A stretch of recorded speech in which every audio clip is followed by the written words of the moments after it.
વડોદરા જિલ્લાના સાવલી તાલુકાની 7 પૈકી એક ગોઠડા ગ્રામ પંચાયતમાં પંચાયત સભ્ય દ્વારા એક કામના 2 ઠરાવ કરી ગેરરીતિ આચરી હોવાના આક્ષેપો સાથે આજરોજ જિલ્લા વિકાસ અધિકારીને એક આવેદનપત્ર આપવામાં આવ્યું છે।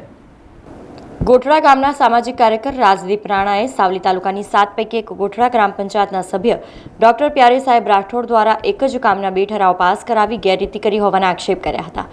સામાજિક કાર્યકર રાજદીપ રાણાએ આક્ષેપ કર્યા હતા કે ગ્રામ પંચાયતના સભ્ય ડોક્ટર પ્યારે સાહેબ રાઠોડ દ્વારા ગામમાં 2 ચેકડેમ બનાવવા માટે ઠરાવ પાસ કરાવી ગ્રાન્ટમાંથી 5 લાખ રૂપિયા વાપરવામાં આવ્યા હતા, જે અંગે તેઓએ તપાસ કરતા ગામમાં ફક્ત એક જ ચેકડેમ બનાવેલ હોવાનું ધ્યાને આવતા સામાજિક કાર્યકર રાજદીપ રાણાએ જિલ્લા વિકાસ અધિકારી મમતા હિરપરાને આવેદનપત્ર આપી આ બાબતે તટસ્થ તપાસ કરી કડકમાં કડક કાર્યવાહી કરવા ઉગ્ર રજૂઆત કરી હતી। ગ્રામસભા યોજવામાં આવી હતી, તેમાં અમે આરટીઆઈ કરેલી। આરટીઆઈમાં 5 વર્ષની માહિતી માગી શું કાર્યો થયા છે, જેમાં અમને 2 ચેકડેમના ઠરાવો અને 2 ચેકડેમ ટુંડાવ ગામે, એક પારવીની કોતરમાં અને એક પ્રતાપસિંહના રાઠોડના ખેતરમાં 2 ચેકડેમ બનાવ્યા હોય એવી માહિતી અમને જણાઈ આવી। એ માહિતી જણાવ્યા બાદ અમે સ્થળ સ્થિતિ પર પરીક્ષણ કરવા ગયા તો અમને માત્ર એક જ ચેકડેમ મળ્યો। એક ચેકડેમનું જે પૈસા જે મળ્યા 5 લાખ રૂપિયા તેની ઉચાપત કરવામાં આવે છે। એ જે એમનો જે મેઇન રોલ છે એ જે હાલના કોંગ્રેસના જિલ્લા પંચાયતના સભ્ય ડૉક્ટર પ્યારે સાહેબ રાઠોડ દ્વારા કરવામાં આવી છે અને તેઓની બાજુમાં તેઓના ભાઈ રણજીતસિંહ રાઠોડનું ખેતર આવેલું છે અને તેમના કુટુંબીજનોનું આવેલું છે।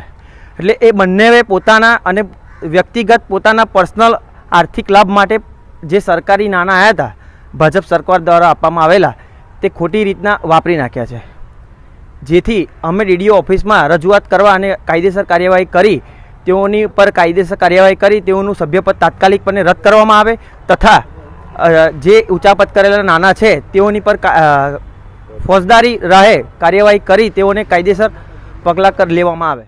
7 જિલ્લા પંચાયત જે આવેલી છે એમાંની એક ગોઠડા જિલ્લા પંચાયત છે। તે ગોઠડા જિલ્લા પંચાયતમાં ટુંડાવ ગામમાં એક અમે ગઈ ગ્રામસભામાં એક આરટીઆઈ માગી હતી કે આ 5 વર્ષમાં શું કામો થયા છે આપણા ગામમાં એના વિશેની। તો એ આરટીઆઈમાં 2 ચેકડેમ બનાવેલા અમને 5-5 લાખના અંદર બિલને ઠરાવ અમે જોયા। તો અમને શંકાના આધારે અમે જગ્યા ઉપર જઈ સ્થળ પરિસ્થિતિ જોઈ તો એક જ ચેકડેમ છે, એક ચેકડેમ તો છે જ નહીં। 2 ઠરાવોના નંબરો વર્કના અલગ છે, બંનેના ફોટાઓ અલગ મૂકેલા છે, બધી જ વિગતો અલગ અલગ અંદર બંને ઠરાવમાં મૂકેલી છે। એક કામના 2 ફોટા, દાખલા તરીકે મોડું એક હોય આ ફેસથી એક ફોટો પાડો ને આ ફેસથી એક ફોટો પાડો, એ રીતે ઠરાવમાં ફોટા મૂકી એક ચેકડેમના 2 બિલ પાસ કરી નાના પણ ચૂકવાઈ ગયા છે। તો એ તો ખરું જ, ચોરી પર સીનાચોરી એવી થઈ છે કે જે બીજો બનાવ્યો છે, 2માંથી એક જે બનાવેલો છે તે પોતે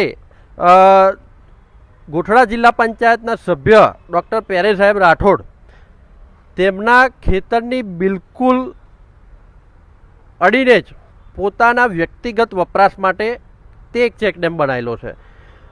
તેમનું આ અમે પુરાવા રજૂ કર્યા છે, એમાં 7-12માં નંબરો છે।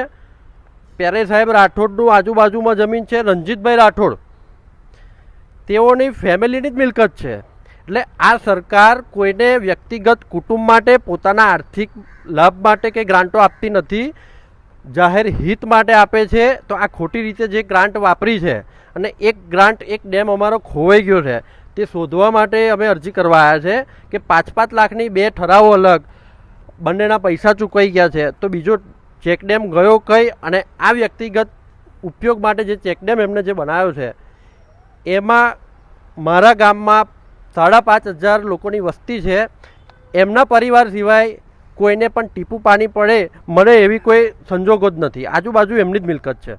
સમગ્ર મામલે ટીએનએ ન્યૂઝની ટીમ દ્વારા ગ્રામ પંચાયતના સભ્ય ડોક્ટર પ્યારે સાહેબ રાઠોડનો સંપર્ક કરતા તેઓએ જણાવ્યું કે આ તમામ આરોપો પાયાવિહોણા છે।